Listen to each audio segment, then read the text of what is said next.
Welcome to Deep Dive Daily. Welcome to Deep Dive Daily. Good morning, Andy. It is Wednesday, April 9th. Only one more sleep until we get to watch some Masters golf. So I'm excited. Christmas Eve, if you care about the Masters as much as we do. And we are going to spend a lot of time today preparing for the Masters, but not from a betting perspective, as Chef Andy will give us his on-air recipe for pimento cheese, which I will absolutely adopt and copy and serve this week as we were having a couple of parties. It's Long Beach Grand Prix weekend here, Andy, in addition to being Masters weekend. So we have social stuff on Friday and Saturday. But the beauty of that is living in Pacific time. All of my demands as far as being a present person happen after the golf is over. So Thursday and Friday, Saturday, all going to be sick days of watching golf and then getting right into social times. So I'm fired the fuck up. How is your morning going? And are you at the point now where you feel like the work is done? Hay's in the barn. Work's never done, Drew. Work's never done. Chop wood, carry water. I'm working on props right now. I'm falling in love with a few things. I'm going to end up betting. I'm still might add John Rahm to the outright card. I think I'm really, but also I'm looking into at Rahm.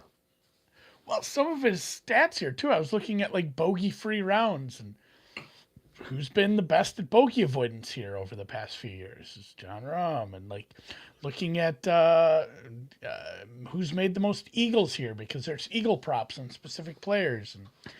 Look who's popping up, John Rahm. One place doesn't have a lot of Cam Smith props, which is making me mad because he's another one too. I would like to play bogey-free round at a bigger price. I might have to request that. My favorite thing is Bovada has the requests, and you get to see like what somebody really thinks, and someone has like. God, it's like Scotty, Justin Thomas, and Minwoo Lee. Any order, top three. Like three different versions of that bet at like a huge number, in the requests. But no, I'll have a newsletter out. We do a boxed newsletter trifecta is pretty wild. All right. The two notes I had for sure.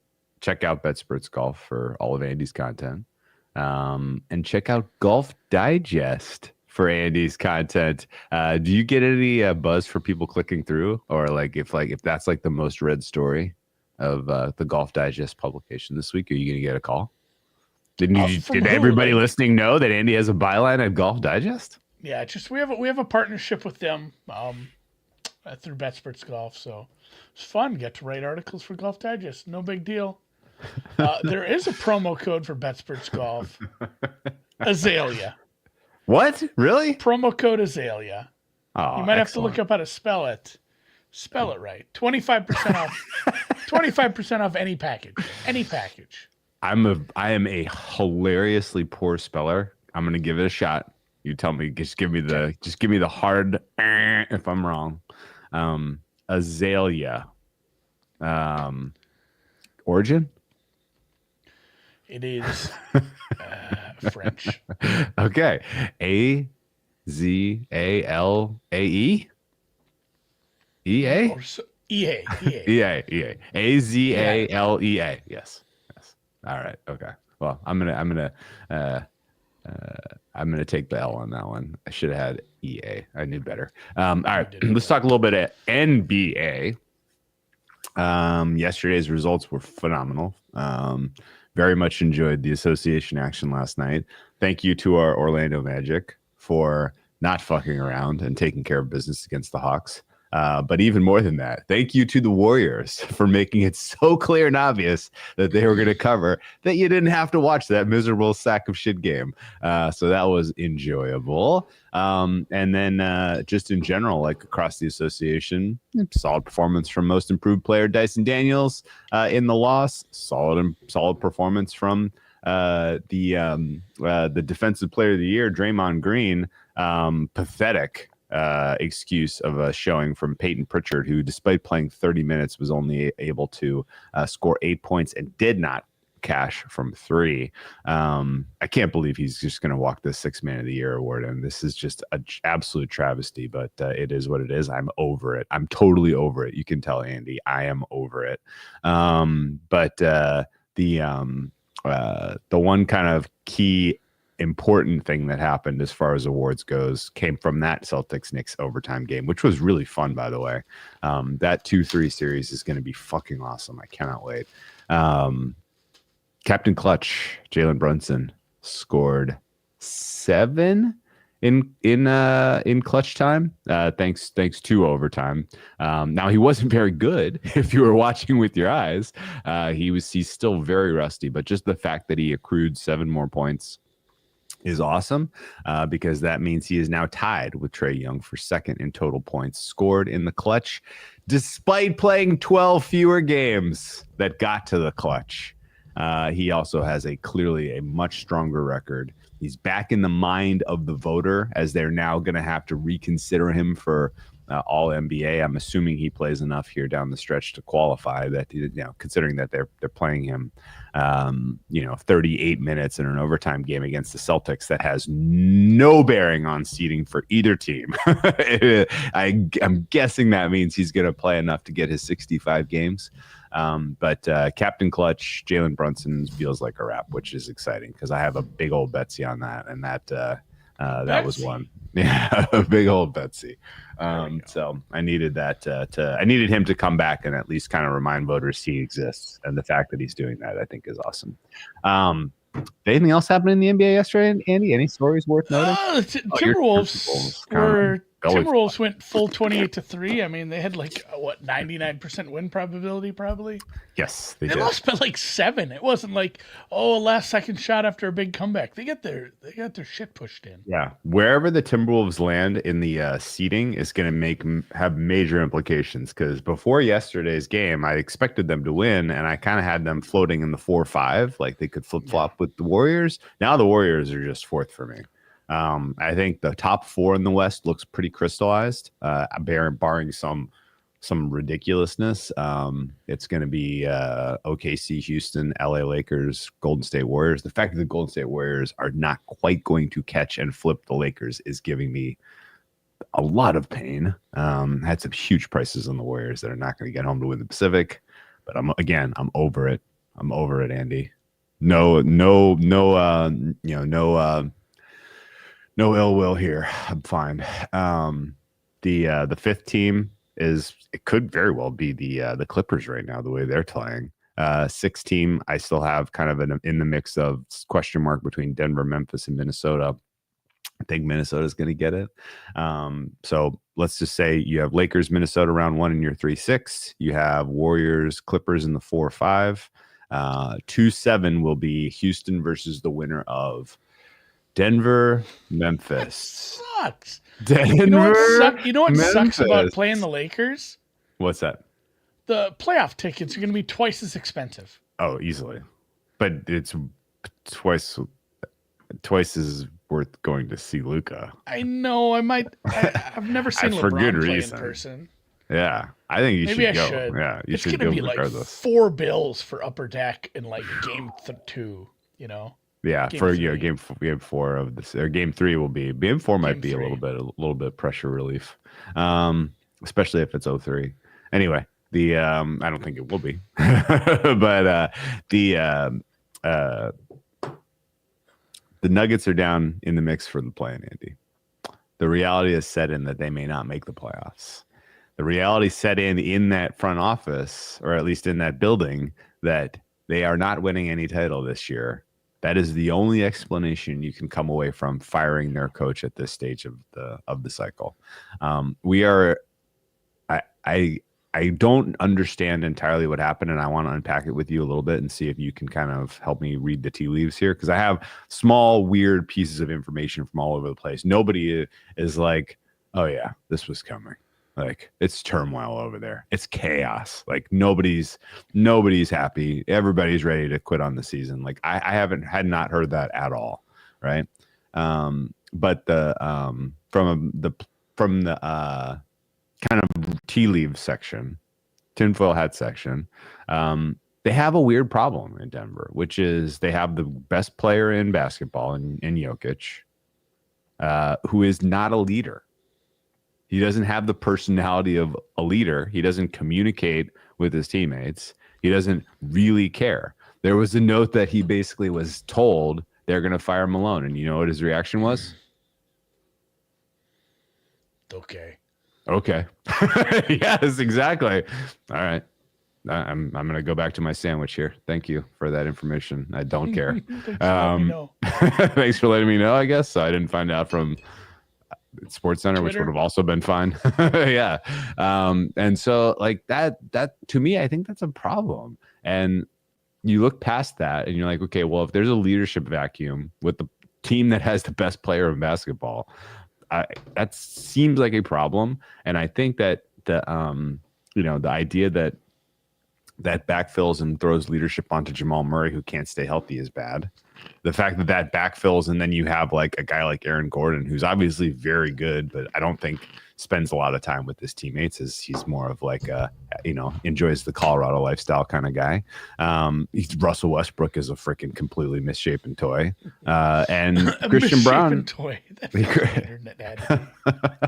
Well, he's just a very unique personality, and the rest of the team is either just like kind of journeyman or young, and so yeah, Michael Porter Jr., same kind of deal. Like I don't feel like these guys have a vibe. I don't feel like they spend 1 minute together outside of the locker room. I don't think they necessarily like each other or really want to spend time together. And it was wild to me that like after the firing, everybody's pointing at this March 21st clip of Malone just kind of losing his shit. That. You saw that? So let's go back in time, Andy. March 21st, they lose to the Timberwolves. I'm sorry, they lose to the Trailblazers. My bad. No, they look the same to me. They're the same picture. Timberwolves, Trailblazers. The Trailblazers beat them. And this is on the heels of being defeated by the Lakers, and Malone just loses his fucking mind in the press conference after, and basically says the team's quit on me. Right? What in the world would like induce you to have that sort of response on the heels of a loss to the Blazers, where Jokic was not available? The Lakers game that they lost that he was upset about, Jokic was not available. In the game he's talking about, Murray was awful. Westbrook was awful. And like Gordon was good. Porter Jr. was good. Like, and he's losing his mind. Like, these guys won't watch tape. Who is he talking about? Like, what? He's like, if we had just watched a little more tape, we could have beaten the Lakers without Jokic. I don't think so. Like, I don't necessarily understand why he's kind of all bent out of shape in this moment. And I think maybe he just saw that it wasn't a team. Like, there was no cohesion. There's no vibe between these players. They don't necessarily like spending time with each other. Apparently, they didn't like spending time with Malone.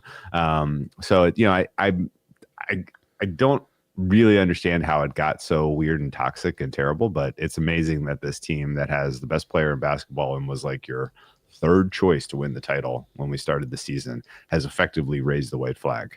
And because would you agree with me that there is 0.001% chance that their title odds improve after firing Malone?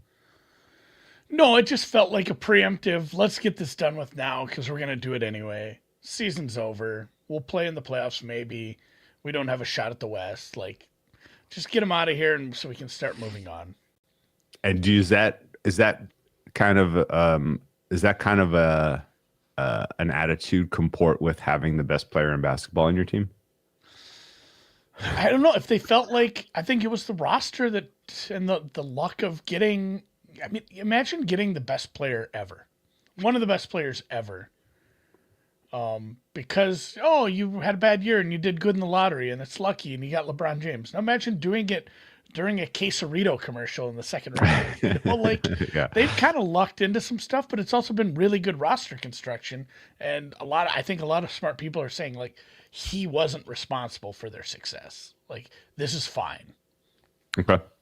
Berto points out the odds did not change when they fired him. That's true. I would say that the odds should have drifted because you know what the firing to me says? there was questions swirling after Malone basically let the cat out of the bag that they're hopeful that Jamal Murray is back for the playoffs. Hopeful. I guess he's not coming back, Andy, because if you get bad news about Murray's hamstring and you're like, well, we're going to fire this guy anyway, well, we might as well do it now, right? Like that's kind of the only way I can Pepe Sylvia connect the strings here of why do that, why now? And so, yeah, I guess good luck to the Nuggets. As Brett points out, Minnesota Memphis tomorrow is an absolutely massive game. I think Minnesota wins, and I think Minnesota gets out of the plan. But what would be especially fun, Andy, about a plan that includes, what would be fun about a plan that includes Denver, Memphis, Sacramento, all the coaches, Dallas. 3 teams in the Western Conference playoffs that have fired their head coaches would be hilarious. And what 3 teams in the Western Conference play in 3 out of 4 having fired their coaches in season would absolutely crack me up. For tonight in the NBA, very, very light action for me. I am taking on the Nuggets. I do not think there is a dead cat bounce here. I think the absence of Jamal Murray is a problem, and I think the Kings are the right play with the points against the Nugs. I think the fair on that one should be like 1.5. I played Miami against the Bulls. I think they should be small favorite right now. Bookmaker, they're small dog. And I took the Mavericks plus points. I bet against the Lakers today, so you know what that means. Congratulations to Los Angeles Lakers. Yeah, LeBron's setting some sort of record tonight. Do you have a read on that? Did you watch Luka get his second tech and get ejected against OKC? He's not gonna have to miss a game though, is he? No, I don't think so.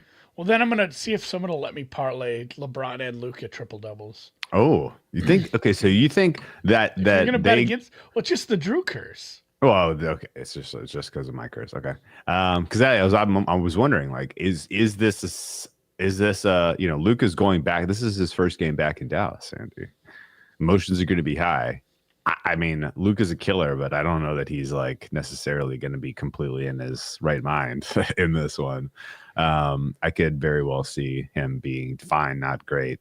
But even more than that, like, I feel like the Mavericks have a bit of a chip on their shoulder here, and the Mavericks bigs are all healthy now. Lively's out there, PJ Washington's out there, Gafford's available, Anthony Davis is available. Like, they got some good big bodies. All of a sudden, it's a very different team than the team that could not same game parlay stay within 20.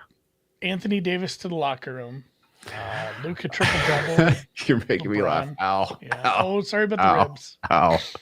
Okay. Yeah. Okay. That's a funny one, man. To answer Beto's question on the Rockets, I don't have an opinion on that one, but it sounds like they're going to give Şengün and Smith the blow. Then FVV is not going to play. So they may basically use this as active rest. The Rockets are completely locked in for the 2 seed, so I don't know that they especially care. Meanwhile, the Clippers are playing well enough to be a decent favorite against the Rockets if everybody was at full strength, by the way. Like, the Clippers are playing extremely, extremely well right now. And in fact, I don't know if are you curious? The advanced stats, last 15 games. This is a goddamn mess to try to sort because there's so many tanking teams right now that this isn't extremely strong signal. But your number 1 team in net rating over the last 15 games is your LA Clippers. They're 12-3. Their net rating is plus 15.3. That tells you this team is flirting with elite. And number 2 is the Rockets, ironically. But the fact that the Clippers stand alone at the top with a big margin over the last 15 games is crazy. And I'm starting to think that they may be sort of the problem that exists in the West for the Thunder more than the teams with the top line stars. So we'll see. A 20-1 is a big number, Brett. Yeah, for the clip show. The clips.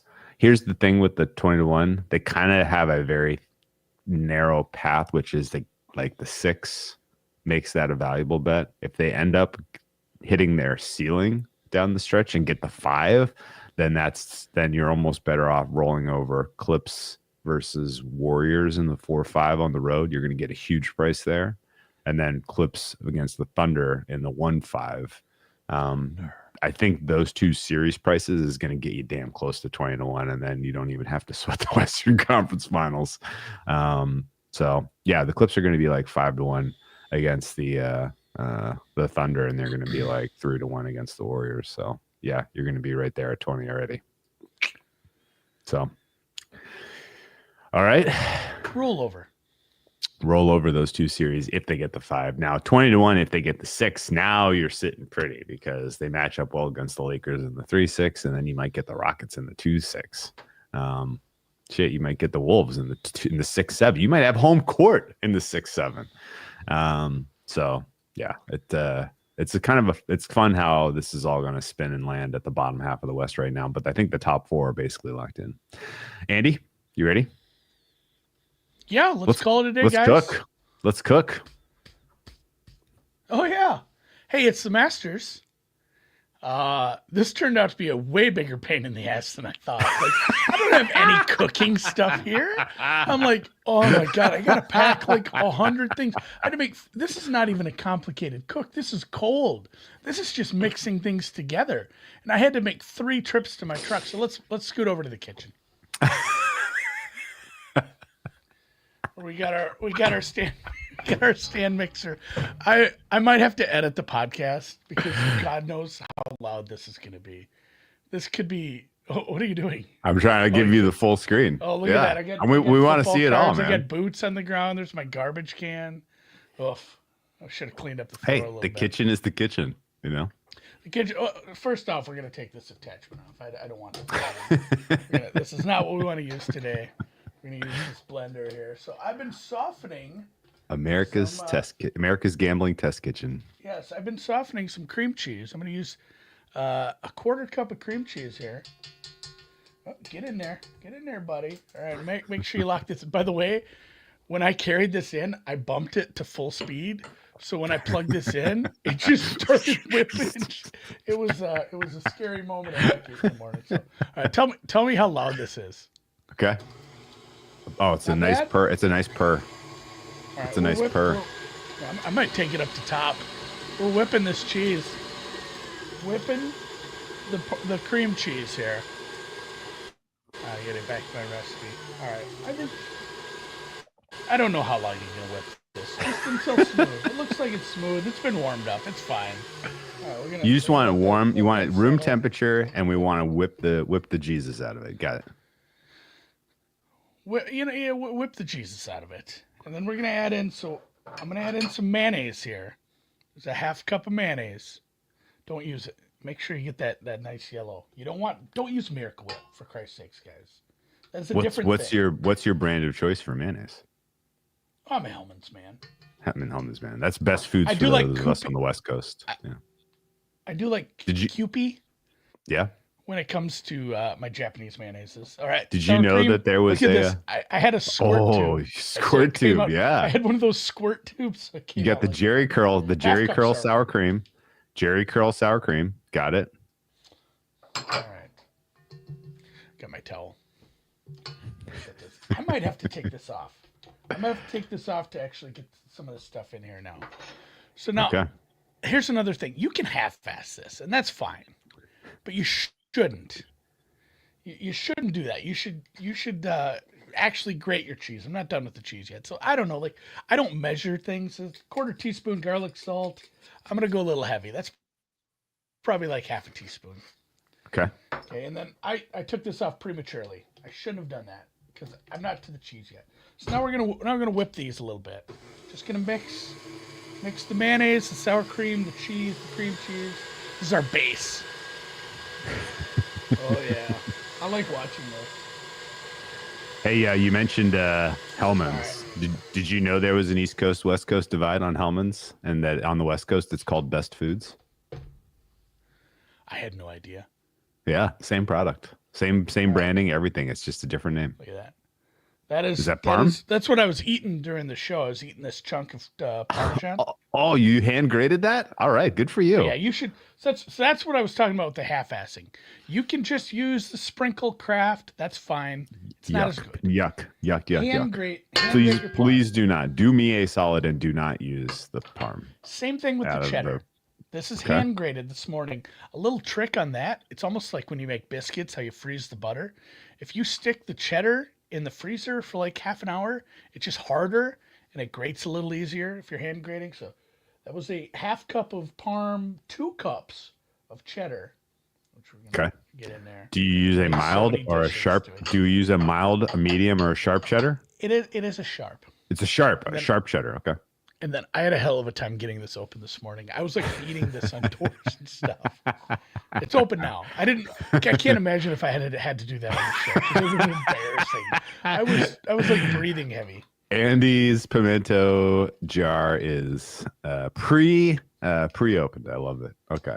Yeah, I did. I wanted to drain them a little bit.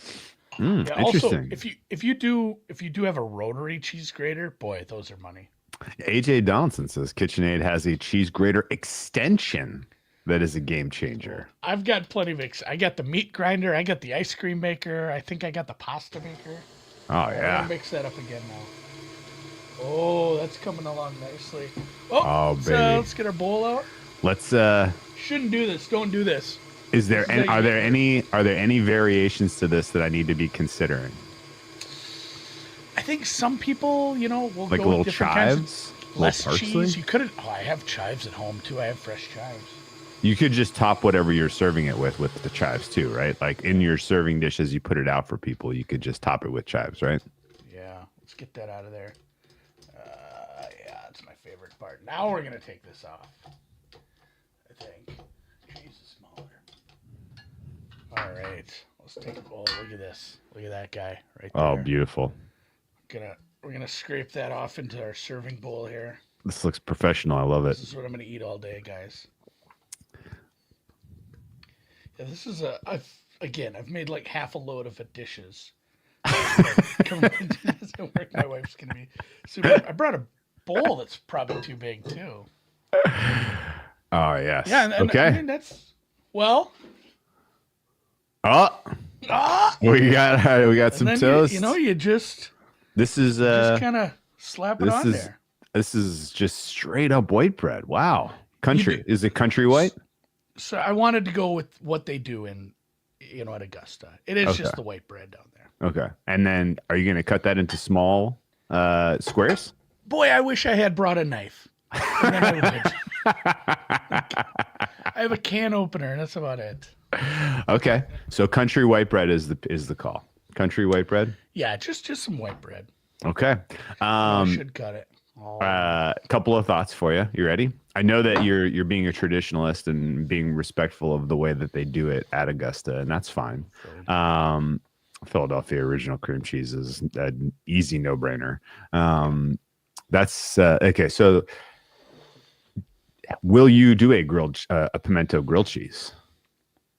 Have you ever done a grilled I have done them hot. pimento grilled cheese? So I have done it hot, but it's just been like toast, and then you warm it up a little bit.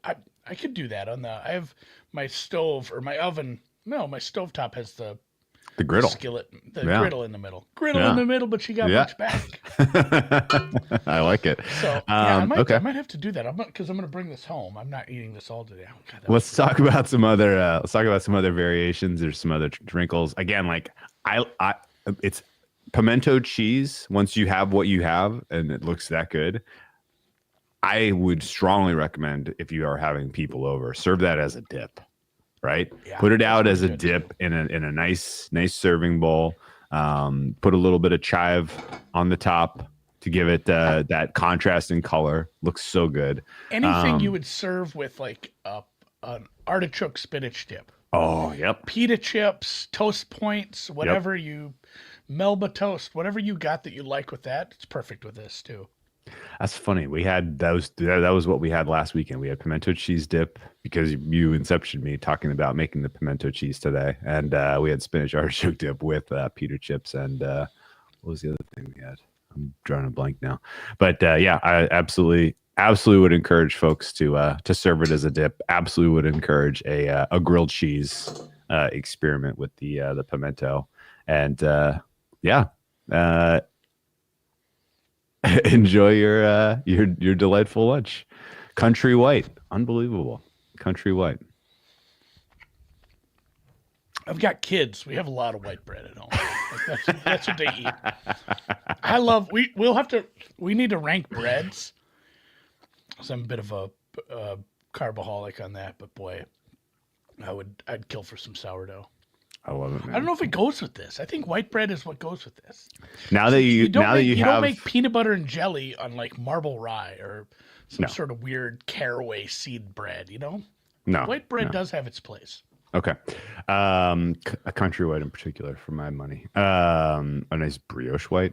Anyway, what now that you have, kind of you were thinking about it, what drink goes with this?